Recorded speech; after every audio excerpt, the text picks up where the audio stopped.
Sai, vincere una medaglia olimpica, è qualcosa che ti resterà per sempre, non i tornei di tennis quando li affronti giochi sempre solo per te stesso più o meno, puoi vincere invece qualcosa a livello olimpico, quando rappresenti la nazionale ha un sapore particolare. Che sia un momento letteralmente d'oro per il tennis italiano lo dicono non solo le medaglie di Parigi e quel numero uno che porta il nome di Yannick Sinner, ma anche tutto il movimento che c'è dietro e che si riflette nei circoli della provincia, dove appassionati e aspiranti campioni affollano il magico rettangolo in terra battuta. Abbiamo un numero uno che è un numero uno in tutto, perché è un esempio per i ragazzi fondamentale di educazione, di rispetto, di tutto, che quello è la cosa che conta.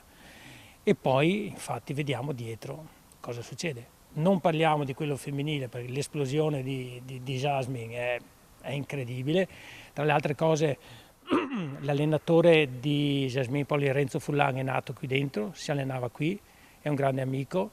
All'Eurosport in Treviso, storico club cittadino che ha più di 100 anni, da quest'anno insegna anche la trevigiana Maria Elena Camerin, ex tennista professionista che fu anche numero 33 del mondo. Sì, un boom di molte persone che vengono a provare questo sport, bambini, ma anche molti adulti che si avvicinano, un sacco di lezioni private, si riparte col tennis e quindi questo crea un gran movimento, si parla di tennis in campo, fuori e anche nei ristoranti, nei bar, all'esterno delle strutture di tennis finalmente si può parlare di questo bellissimo sport.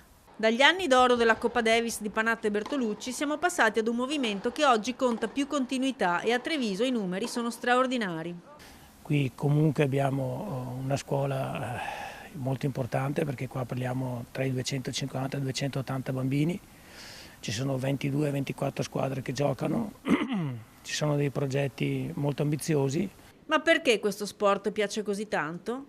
Forse perché dentro ha la vita stessa.